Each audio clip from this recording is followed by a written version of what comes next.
Hello and welcome to Kicking Glass, the podcast where we talk to the women of IFMA. We find out about their life stories, their journeys in Muay Thai.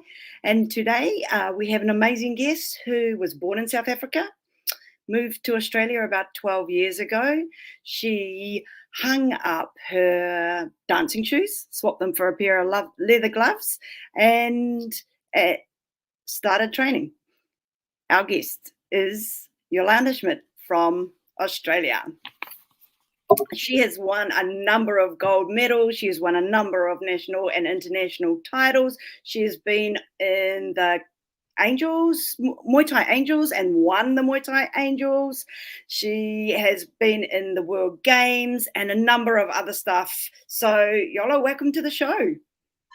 Thank you for having me. Awesome. I'm so glad that you could make it, because you've been like on the go since like early hours this morning, training other people already, yeah?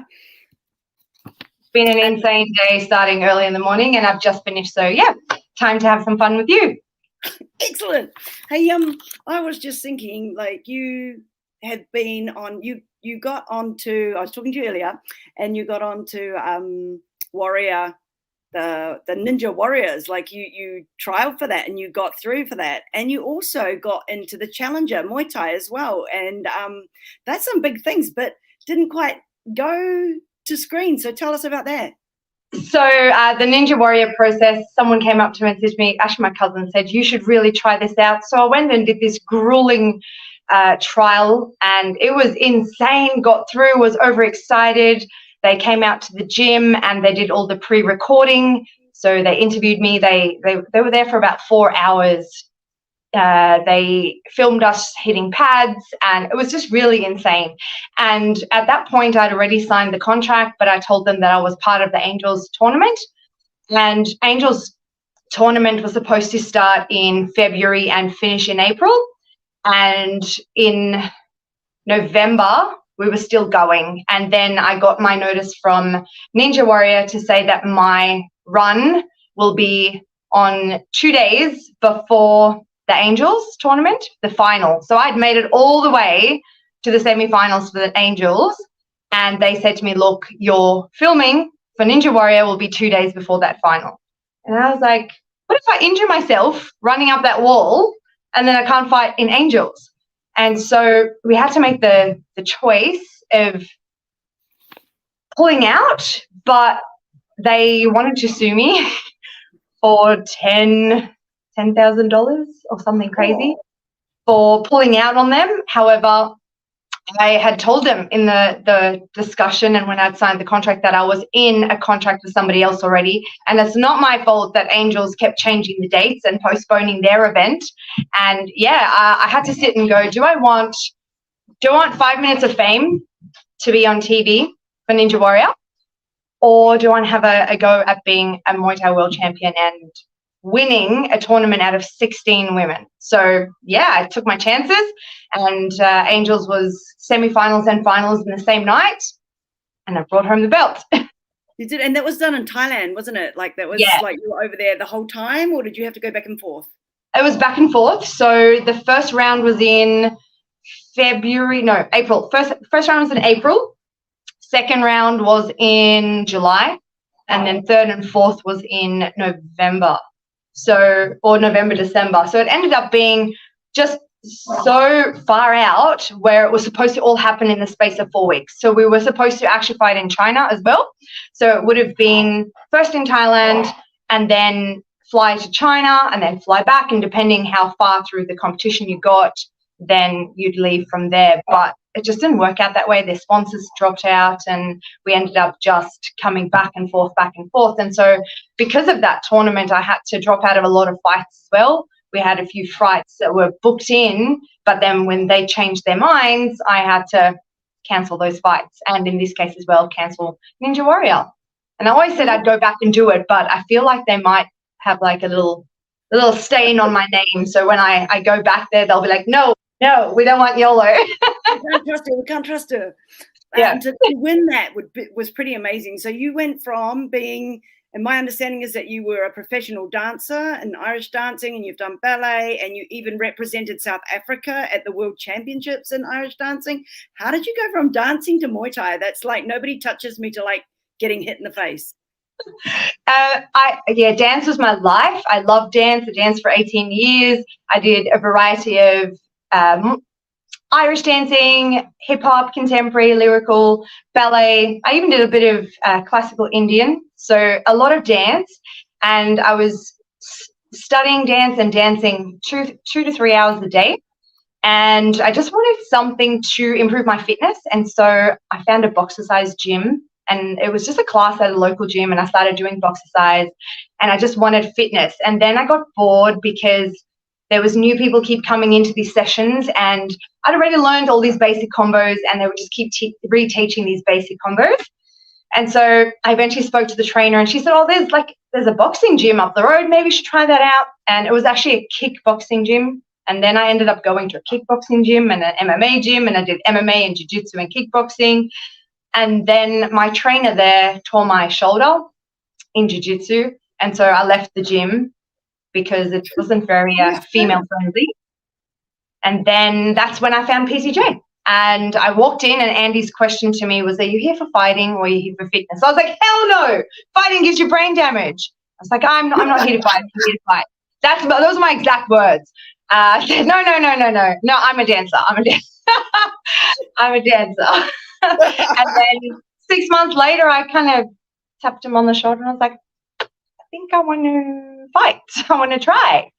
And for a year, I did both dance and fighting, and it was tough because the moment you stepped into the dance class, I had to take my Muay Thai hat off, and when I stepped into the Muay Thai, I had to take my dance hat off. And that was really hard because for a dancer, and any dancers out there listening, they'll know the moment your foot leaves the floor, it naturally points. And so when you're kicking, your kicks aren't as strong when you're kicking with a pointed toe. And so it was really, really hard to like let go and just be one with the Muay Thai. So eventually I decided, I'd gone to world champs for Irish dancing, represented South Africa, and we did really well. And I'd seen how far I could get with dance. And I thought, well, I'm not getting any younger. Let's see how far I can get with Muay Thai. And I think I've done pretty well.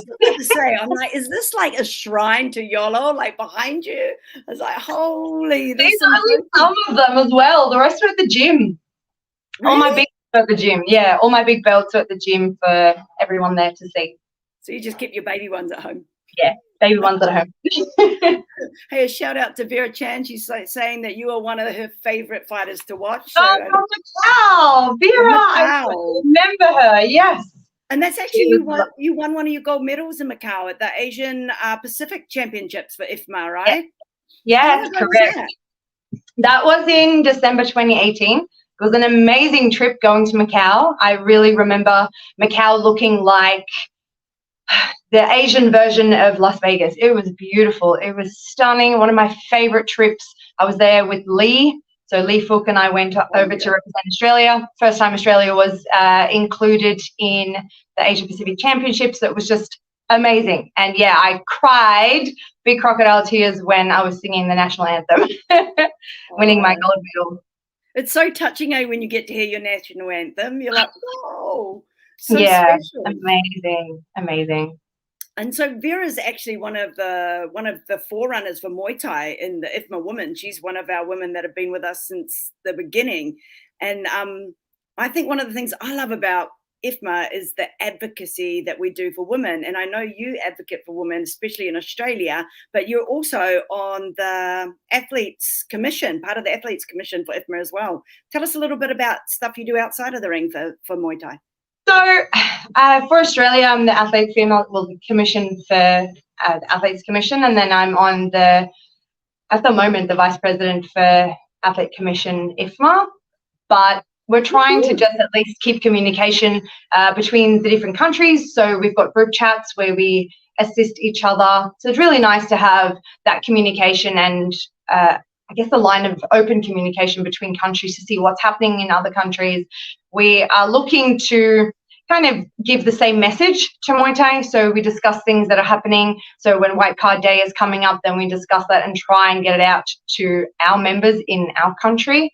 But also essentially what we are doing is just trying to be the voice for the athletes.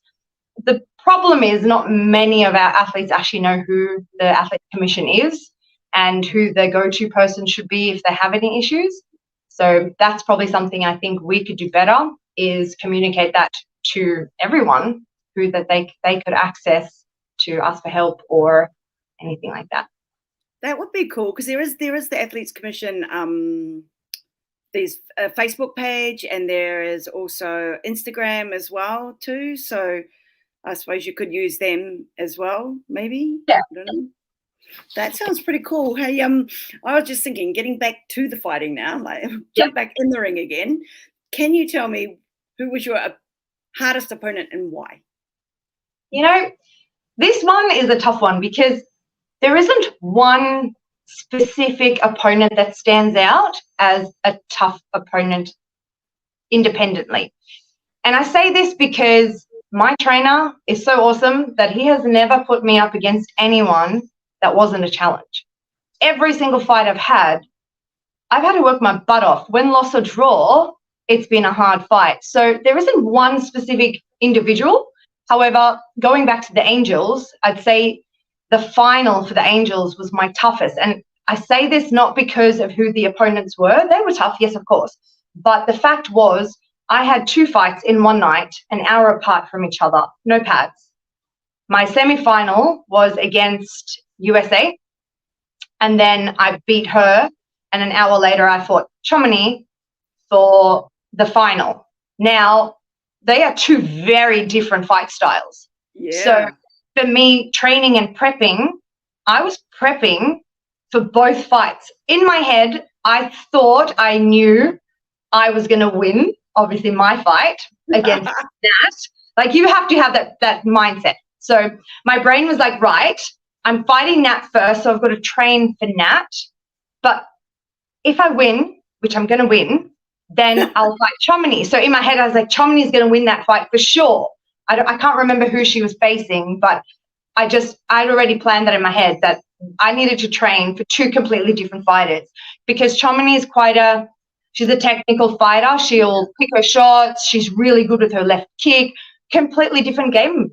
For me, going into the ring, I had completely 2 different fight styles, 2 different game plans. And I'd say that fight camp would have been the hardest fight camp because of the fact that I was literally doing a couple of rounds, training as if I was going to be fighting Nat, and then training a couple of rounds in a completely different fight style as if I was fighting Chomini. So I'd say the fight camp itself was the harder one, to have those 2 complete different fights in the same night.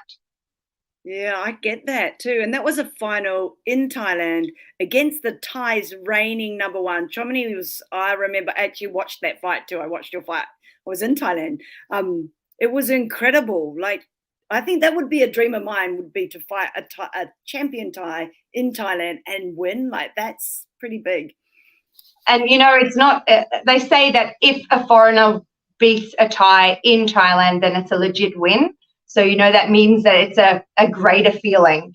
And it was absolutely next level. To be honest, I don't think that they thought that Chomini was going to lose. And again, nothing against Chomini. She's a friggin' amazing human. But I just feel like they thought she was untouchable.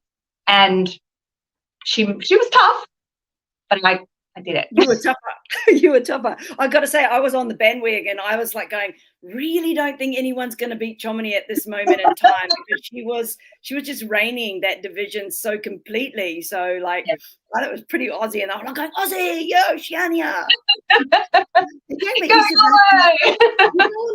The fight camp, like you said, the fight camp. I wonder if that's, we always talk about the fighting, but like some of the hardest parts of fighting is the mental part. Like, I remember jumping in a ring, looking across, it was a world title fight, and I looked across at my opponent, and she was huge, and she was musty, and I'm just like this kind of little fudgy little white girl, and I was like so scared. And like mental preparation, like you were preparing for 2 different fights. Have you got any like specific ideas or things that you do to help with that mental prep? I have so many amazing little tips and tricks. Throughout my fight career, I worked with an amazing what would he be? Fighter mindset. So I worked with,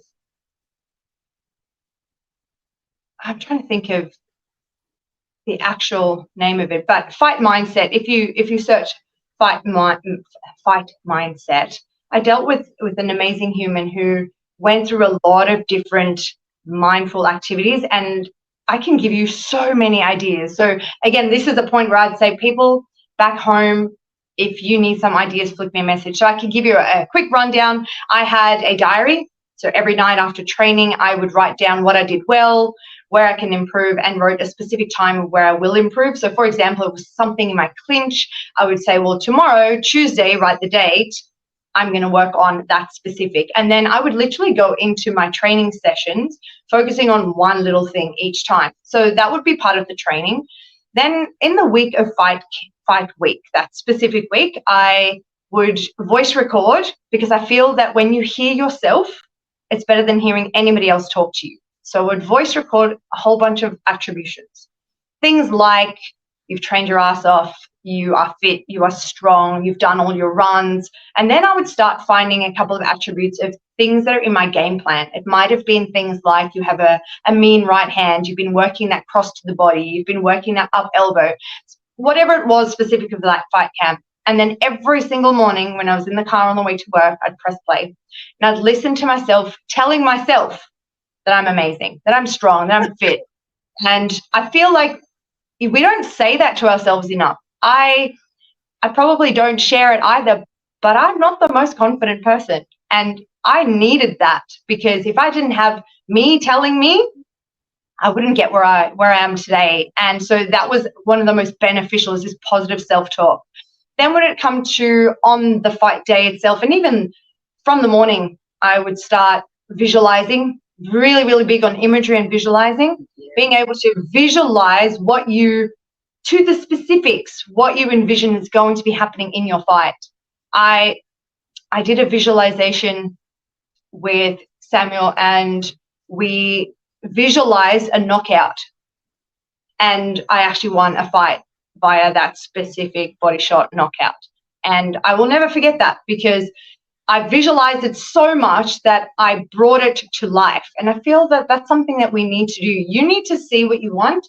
You need to bring it into this space and make it tangent. So if it's tangible, then you're able to actually achieve it. So for me, visualization, positive self-talk, I did a lot of breathing exercises, because I stress out. I get to the point of on tears before I get into the ring. I get really, really, really, really nervous.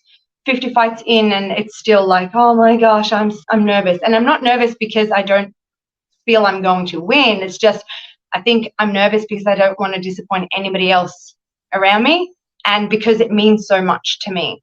So there's lots of different little tricks that we can do, but there's a lot of mindfulness. I had to spend a lot of time writing, journaling, self-talk, voice recording. Sometimes I'd have to listen to the things over and over for me to believe it. So, you know, some days are more crap than others, and some days are awesome, but the crappy ones are the ones where you really got to listen to yourself. And if yourself is feeling crap, that voice recording is a good help. To pick you up again, eh? Yeah, that's some of the things I also did was, like breathing, one breath relaxation techniques. There was a single pink bubble that came out at one stage about being in this bubble. I can't really remember it, but I just used to think about Hubba Bubba and it would take me back to it. And there was a book I read called, because back in my day, there wasn't a lot of things about fighting and the psychology of fighting. So there was a book called The Inner Game of Tennis. Mm-hmm. And it's a sports psych book, and it was brilliant as well. So yeah, the mental game is huge, isn't it? So you've got the training, right? You've got your mental game as well. But another thing I've seen, because I follow you on Instagram and see what you're up to, and one thing that really impressed me was your rehab that you did. You had an injury, some big injury, and your rehab was amazing. What was that? I ruptured my hamstring completely off of the pelvic bone at Arafura Games. So I actually won a gold medal with one hamstring, which is amazing.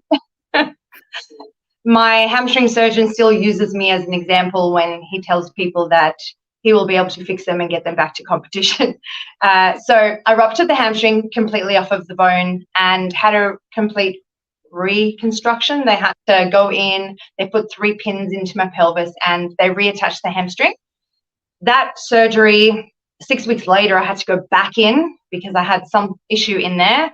And so I essentially had 2 surgeries, and it took me 18 months before I was training again. But I had an exercise physiologist, I had my physio, I had a strength and conditioning coach, I had my doctor, my surgeon, and I just did everything to the T. But it was hard. I would take 2 steps forward and 3 steps back, and then 1 step forward and 2 steps back, and then 3 steps forward and 1 step back. It was a yo-yo, and it was lonely. It was really lonely. I was not around my teammates anymore. I didn't feel like I had home. You know, like 99% of my life is at the gym, and all of a sudden that's taken away from you. It's a very lonely road to go through rehab, but if you have that support network, and I had all the best people to work with, I just found it was really hard. And during that time, I actually started writing a book, which I've never finished, but maybe I will. And the book is called Stop Whinging and Start Winning. And I just documented everything about my rehab, little things like how long it took me to be able to put my socks on and how I put my socks on. I couldn't reach my foot to put my socks on. I used to use a pair of tongs to reach my socks. Like, you know, all these little things that when I could finally put my own socks on, I was like, yeah. But I said there was no one around me to then share that excitement with. I put my own sock on. I did that. You know, little things. But the surgeon said to me that he didn't think I'd ever fight again, but he'd get me back to as strong as I possibly could. And then 18 months later, I was back at training. I could only do boxing. I couldn't kick yet. But I was determined. Like, I was like, no way is someone else going to tell me that I'm going to stop. I'm not ready to stop. And proved them wrong, jumped into the ring. I did a boxing fight first, and then I went back to Muay Thai. So I'm really happy I was able to get back to Muay Thai, but it took every inch of me, and I had to work super hard and super diligently. So anyone who's going through rehab will know it's hard, but if you just stick to it, stick to the stupid little exercises that the physios get you to do, and you feel like, why am I doing this? I promise you, my hamstring is so strong now that I don't think it's going anywhere.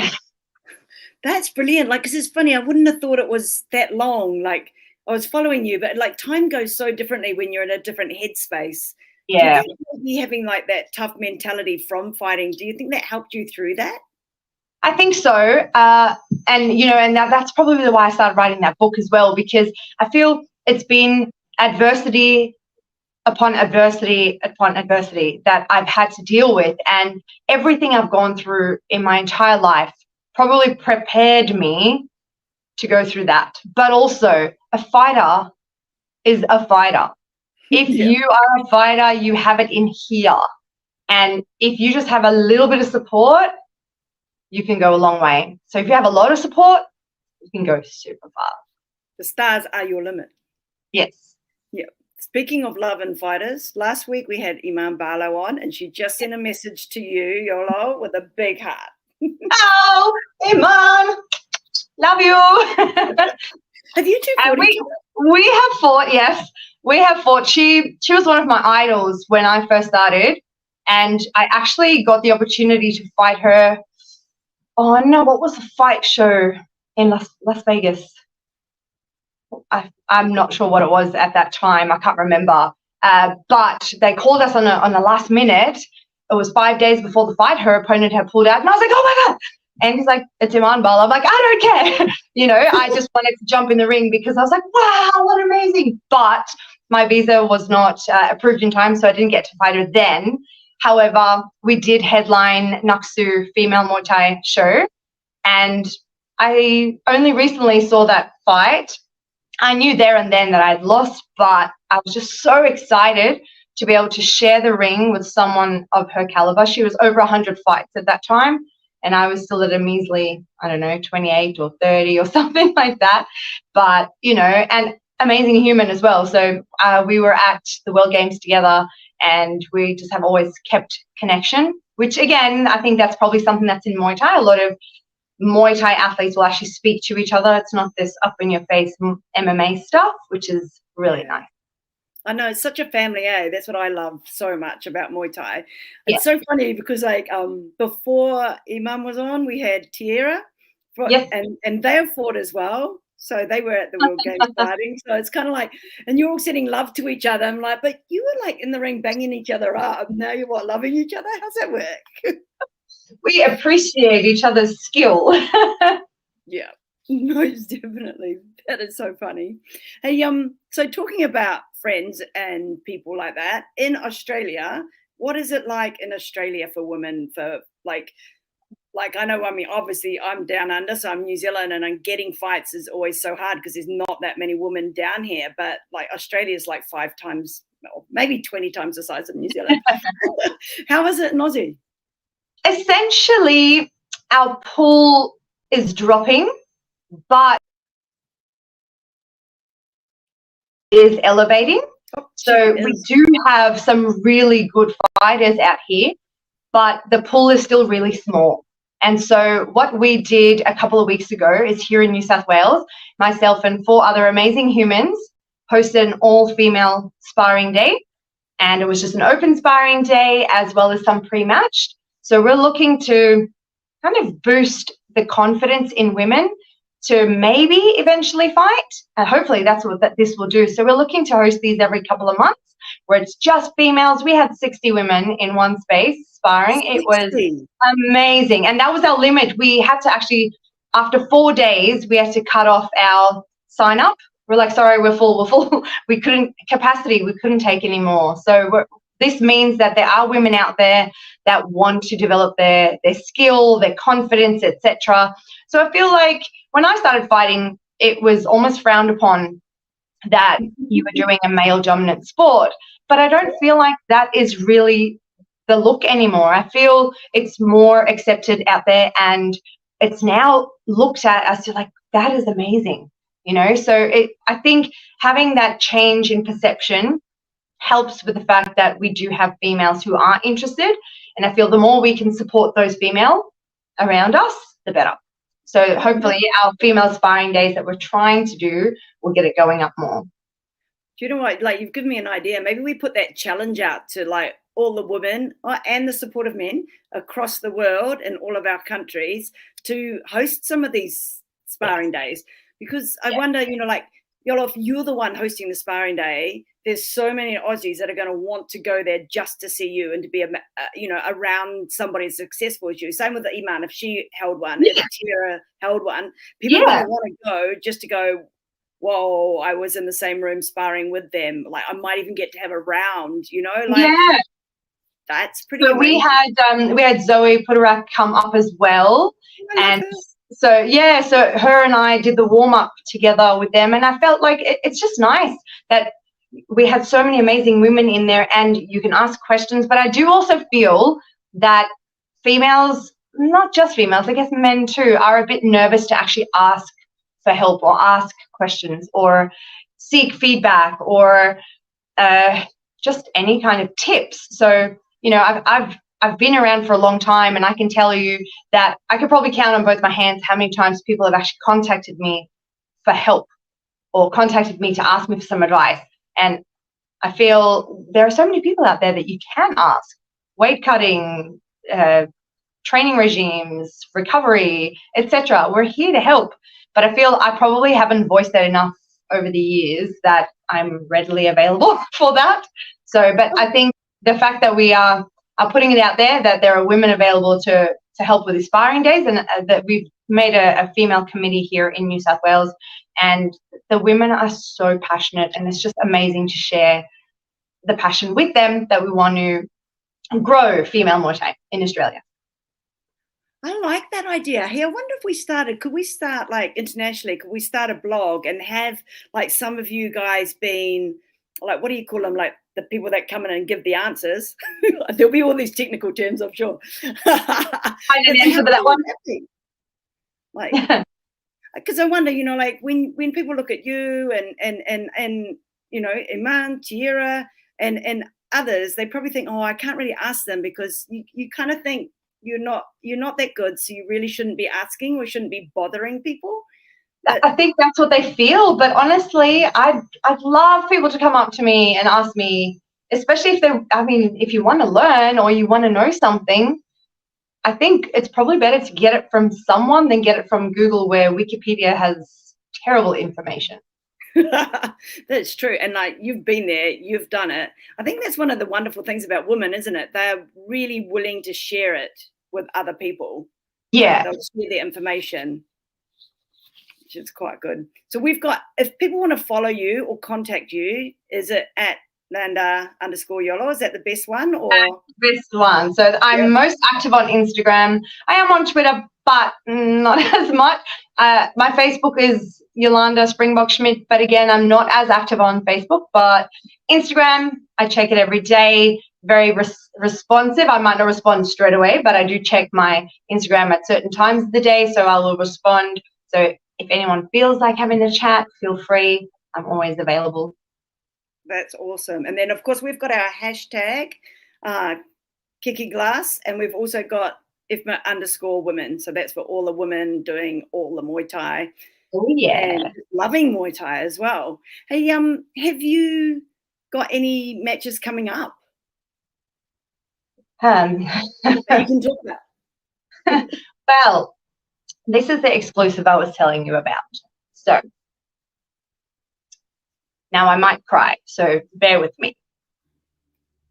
I'm glad I did it at the end.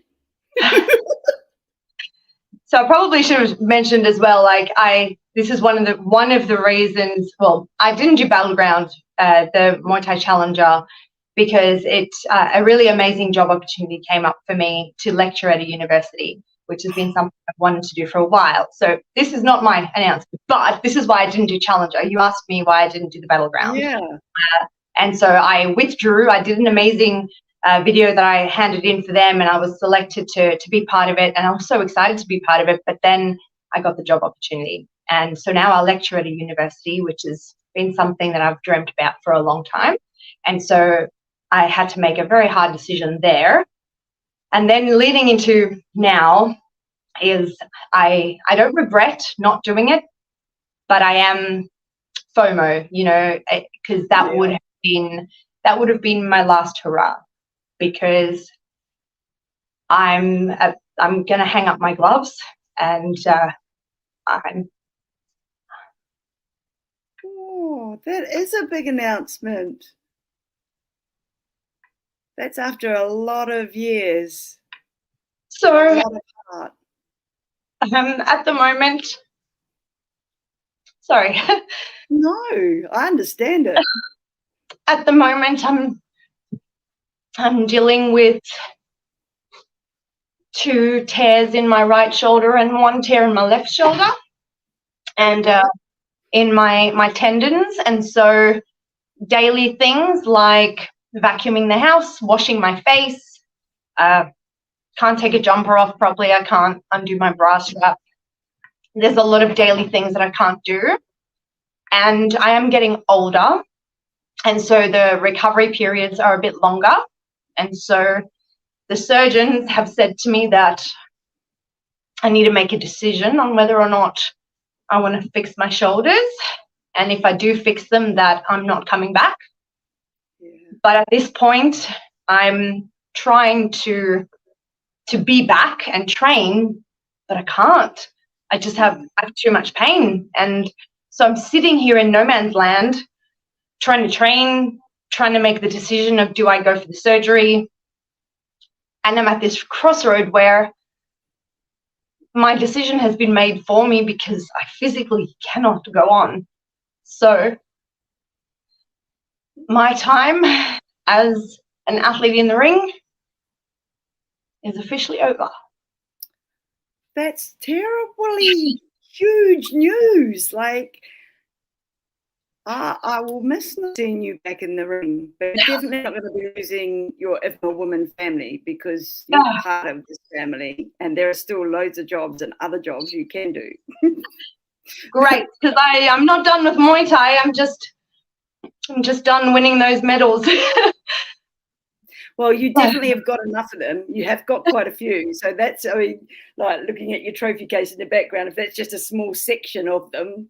But I have to say, though, it's something that you find really hard, isn't it? Like, you've got to make that decision because, like you say you're not getting any younger, but you're also not very old, yet. Like, and as you get older, those injuries, if you don't stop and look after them, then later on your life will be really full of a lot of pain that you maybe could have changed that with like, and that's one thing too that I would I'd highly recommend that any athletes now don't have the mentality I did, that I'm lazy if I rest, and that, oh, suck it up, it's fine, suck it up.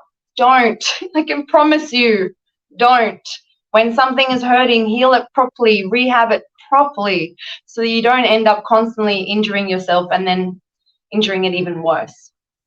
Yeah, that's really, really good advice, because people do, like in the fight game, it's just like, oh, you just got to toughen up, man. You just got to push through that. And it's like, well, if you've got an injury and you could take the time to fix it, then you might not end up with like serious tears later on that can't be fixed in order for you to get back in the ring. Yeah, which is where we're at. So what about this lecturing at a university? What are you lecturing in? At the moment, I lecture teachers who are becoming teachers. So I've got a couple of different year groups, second years, third years, and fourth years. So I'm pretty much preparing them to be our future teachers, which is amazing. And I'm currently undertaking a master's in sports science. So I'm studying full-time, working full-time, training other people full-time. And eventually I'll be lecturing your science subjects as well, like anatomy and biomechanics. But for now, I'm in the education department at the university preparing your future teachers. That is fantastic. And we need people like you preparing our teachers. Like, being a teacher so myself. Passionate about teaching that for me, like, I want my passion for teaching to like just ooze onto someone else, because I feel if you don't love your job, you shouldn't be doing your job. And I love teaching. So I'm in the right place.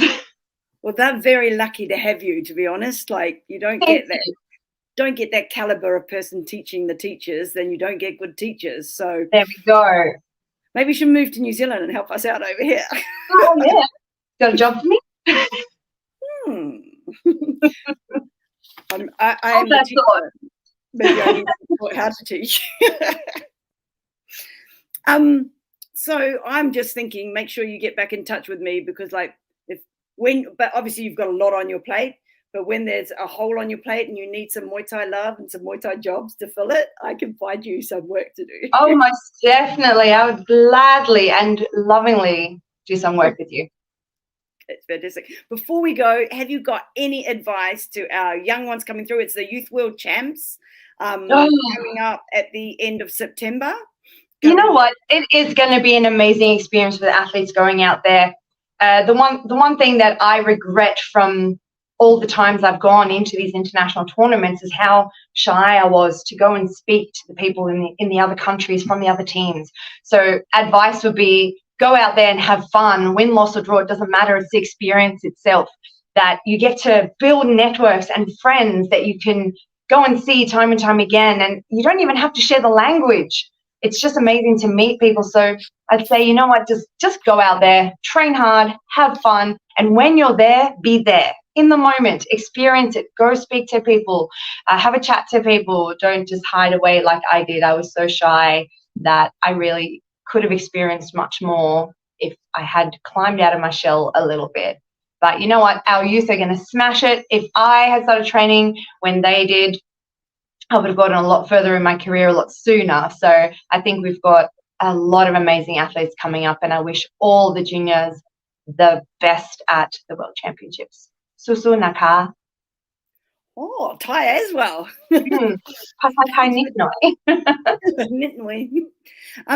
Thank you so much for coming and joining us today, Yolo. That is like fantastic advice. I love seeing the kids mingle with each other, and just language is no barrier. They just seem to enjoy getting together. So thank you for joining us. Make sure anyone out there, you follow Yolo. Please do. Send them to her. And just before we go, a little quick thank you to Zlata, who is our producer of Kicking Glass, our podcast that is bringing you these amazing women from around the world. So hashtag Kicking Glass, break those ceilings, go forward and make new horizons for yourself and everybody else in the future. That's it from me, Sue Glassy, tonight, and we will talk to our next guest in 2 weeks' time.